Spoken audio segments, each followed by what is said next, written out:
Bonsoir à tous, bienvenue dans l'entretien du jour. J'ai le plaisir de recevoir à nouveau sur ce plateau un membre du gouvernement de transition en Guinée-Conakry.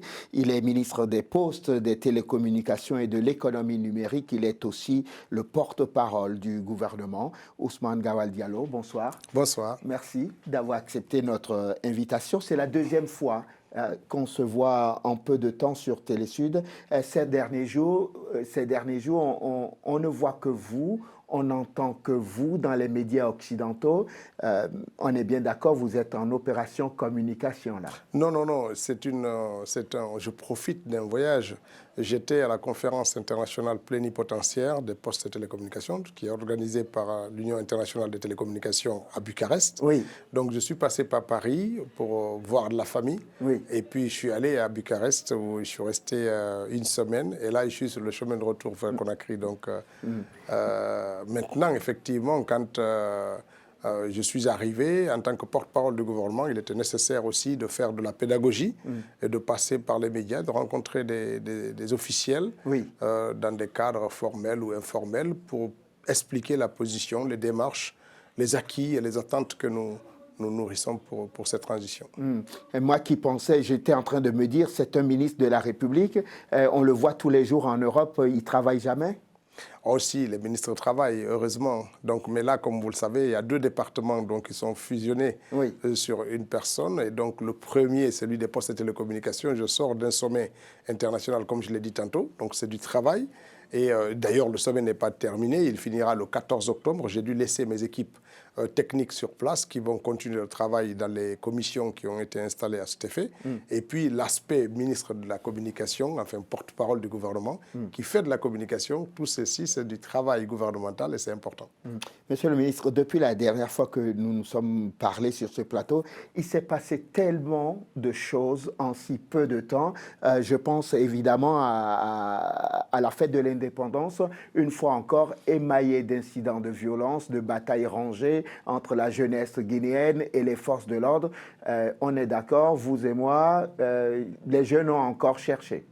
Non, les jeunes, ce n'est pas que c'est des jeunes. Il y a bien sûr des gens qui essaient d'instrumentaliser à chaque fois. Oui. Un certain nombre de groupes de jeunes ont souhaité que les autorités de la transition les permettent de célébrer sur l'axe Le Prince la fête du 2 octobre. Cela a été accordé. Je pense que c'est important de souligner la bonne foi et la bienveillance des autorités, parce que nulle part ailleurs et jamais dans l'histoire de notre pays, ce type d'attention a été porté à des jeunes, à des gens qui veulent aussi faire la fête, organiser leurs propres concerts, etc., etc. Maintenant, quand les jeunes ont démarré pour venir, il y a bien sûr chaque fois des infiltrations, des groupes qui viennent essayer de s'aimer la zizanie, parce que c'est dans ces groupes-là qu'il y a eu des caillassages des forces de défense et de sécurité, et puis bien entendu qu'il y a provoquer ces incidents-là qui sont à déplorer. Il y a ce problème, et puis il y en a qui ont voulu en faire un événement politique de revendication, en brandissant par-ci et par-là des portraits. Je pense que tout ceci n'était pas opportun, parce que la fête nationale, c'est aussi un moment de souvenir, un moment de se rappeler ce qu'a été l'indépendance. Ce ne sont pas des périodes, des moments où on doit faire des revendications de quelque nature que ce soit. Maintenant, toute chose est bien, qui finit bien. Bien heureusement, il n'y a pas eu de blessés graves, il y a eu de destruction des biens, il n'y a pas eu de mort là-dessus. Et c'est quelque chose qu'il faut saluer l'esprit qui a animé les uns et les autres, parce qu'après, la fête, elle a continué, bien sûr, après cet incident-là, et inviter les acteurs, les jeunes, les acteurs politiques à séparer les événements, à ne pas croire que parce qu'ils ne sont pas aujourd'hui au pouvoir, que demain, s'ils venaient au pouvoir, les pratiques qu'ils vont instituer ne pourraient pas revenir. C'est important de montrer une certaine unité lorsque les enjeux sont nationaux, et c'est important. Et de toute façon, on ne peut pas être un démocrate quand on refuse le compromis. Ça, c'est une pierre dans le jardin de l'opposition, là. C'est important. Je ne parle même pas d'opposition, mais je parle de la partie qui ne veut pas aller au dialogue. On ne peut pas être démocrate si on ne peut pas de compromis. Parce que la démocratie, ce n'est pas imposer sa vérité aux autres, c'est rechercher un équilibre entre sa vérité et celle de l'adversaire. C'est pourtant ce que fait votre gouvernement en ce moment en organisant de façon unilatérale un dialogue. Non, on organise. D'abord, on n'organise pas parce que sincèrement, il y a eu énormément de compromis de la part du gouvernement. La première fois, lorsqu'on a publié un décret, on a créé un cadre de concertation. Cela a été contesté. les acteurs politiques ont dit qu'ils ne veulent pas de concertation, ils veulent du dialogue, sans que personne n'ait expliqué c'est quoi la différence.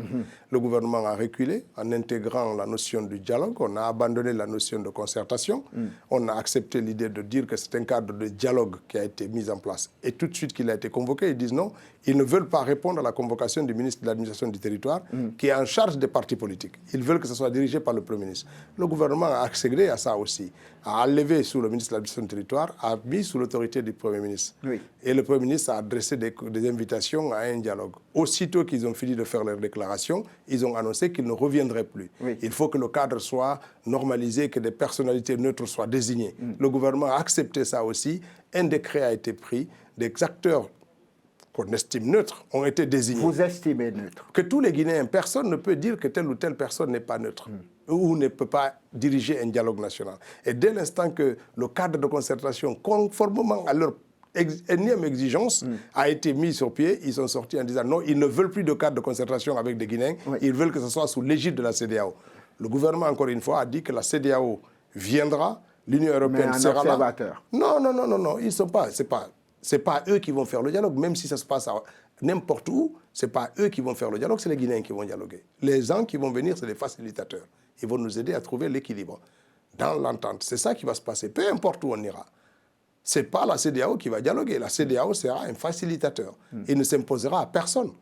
Si les Guinéens ne veulent pas du résultat, ne veulent pas de s'entendre, ne veulent pas de compromis, il n'y aura rien du tout. Pourquoi l'opposition dans votre pays, je cite là, dit que dénonce l'exercice autoritaire du pouvoir, l'atteinte inadmissible aux droits fondamentaux? D'abord parce qu'il crée la confusion, il crée des conditions de violence et pour construire leur propre narratif qui soit de nature à jeter le discrédit sur les institutions et la transition. C'est cela le mode opératoire. C'est cela. C'est ce que vous avez souvent fait aussi quand vous étiez à l'UFDG. Parfaitement, sauf qu'il faut évoluer. Il faut évoluer, il faut changer. Aujourd'hui, ça ne sert à rien. Le contexte ne s'y prête pas, les conditions ne se prêtent pas. Si nous avions eu l'attention que le président Doumbouya a aujourd'hui vis-à-vis des partis politiques, si nous avions eu ça du temps du régime d'Alpha, on ne serait pas là. Si on avait eu l'écoute que le président a aujourd'hui de ces acteurs-là, parce que tous ces acteurs-là échangent avec le président. Tous ces acteurs, ils échangent avec le président, et je le dis clairement. Et le président les a tous reçus. Et si on avait eu cette attention, cette écoute, pendant le temps d'Alpha Condé, on ne serait pas arrivé à ça. Et il faut souligner ça. Et c'est très important de ne pas construire un narratif négatif à partir des événements que l'on crée soi-même, en faisant croire que c'est la maison qui brûle. La Guinée ne brûle pas et le président n'est pas radicalisé, le gouvernement n'est pas radical. C'est pour ça que nous disons, malgré tout ce qu'ils disent là, nous sommes toujours disposés à laisser leur place vide et à faire attention à ce qu'ils disent pour qu'ils viennent. Mais tout ce qui se dit là aujourd'hui peut se dire autour de la table. On peut se retrouver et dire, voilà, ça on n'est pas d'accord, ça on est d'accord, ça on n'est pas d'accord, on évolue. Mais lorsqu'on refuse même de se rencontrer, ça veut dire qu'on n'a pas envie, on n'a aucune volonté de se retrouver autour de la table. Donc vous dites que l'opposition dans votre pays est de mauvaise foi? Ils sont de mauvaise foi. Ils sont de mauvaise foi, ils le prouvent chaque jour. Et ce n'est pas à moi, les Guinéens le constatent. J'ai entendu votre président à la veille de la fête de l'indépendance déclarer à la télévision dans son adresse à la nation qu'il n'était pas venu pour s'éterniser. Dans sa bouche, ça veut dire quoi? Ça veut dire qu'il est là pour conduire une transition et remettre le pays acquis de droit, qui sera choisi et élu par les Guinéens. C'est tout. Nous sommes là, et ça c'était clair, dès les premières heures de la prise de pouvoir, c'est un principe qui n'a pas été dérogé, ni pour lui, ni pour les membres du CNRD, ni pour les membres du gouvernement. Personne d'entre nous ne sera ni candidat, ni élu dans quelque responsabilité que ce soit à l'issue de la transition. Vous avez parlé tout à l'heure de la CEDEAO, je vais ouvrir une parenthèse. Moi, je me disais que cette réponse qu'il avait donnée, cette phrase qu'il avait glissée dans son discours, c'était en réponse à ce que la CEDEAO avait commencé à faire vis-à-vis de votre pays, les sanctions progressives. Non, la CEDEAO est... Probablement, on a besoin de faire plus de pédagogie avec elle pour qu'elle comprenne ce qui se passe. Nous avons dit et nous l'avons répété, les Guinéens ne sont pas dogmatiques. Les gouvernements guinéens, le gouvernement de la transition, le président, on n'est pas dogmatique sur la durée. Ce qui est intangible pour nous, c'est le contenu. Nous devons absolument mettre en place un contenu qui soit de nature à stabiliser notre pays.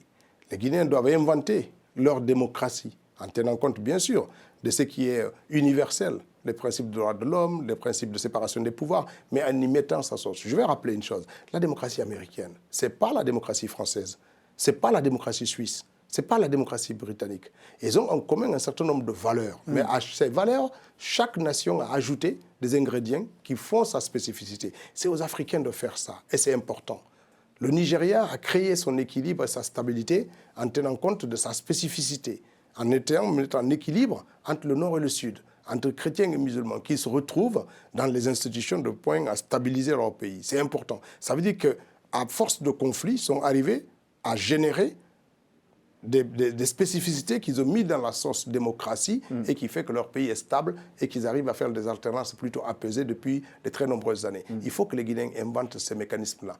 Comment faire en sorte de produire à l'issue de cette transition de la stabilité dans des institutions solides dans lesquelles chaque Guinéen, de quelque ethnie qu'il soit, de quelque région qu'il soit, puisse se reconnaître. Et c'est à ça que nous invitons les acteurs politiques et de la société civile. C'est à ce sursaut-là pour qu'on puisse ensemble inventer des choses qui peuvent pérenniser la paix et renforcer notre unité.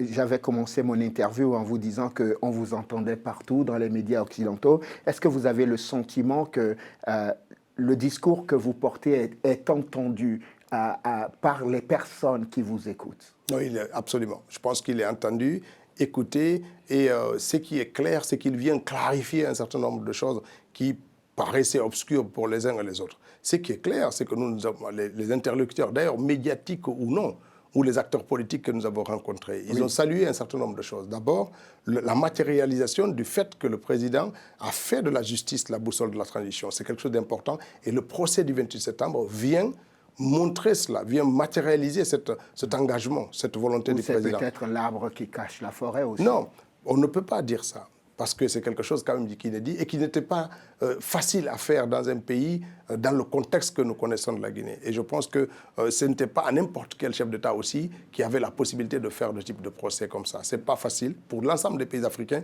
c'est quelque chose d'inédit et qui a été salué par tous les interlocuteurs. L'autre chose, c'est que les explications que nous donnons par rapport au contenu de la transition sont mieux acceptées, plus comprises, et nous sommes invités à en faire la même pédagogie vis-à-vis de la CEDEAO. Et c'est à ça que nous allons nous employer, pour qu'ils comprennent qu'il ne suffit pas de dire aux Guinéens « c'est 24 mois la transition ». C'est de dire qu'est-ce qu'on fait pendant ces 24 mois qui soit de nature à produire un système stable et durable.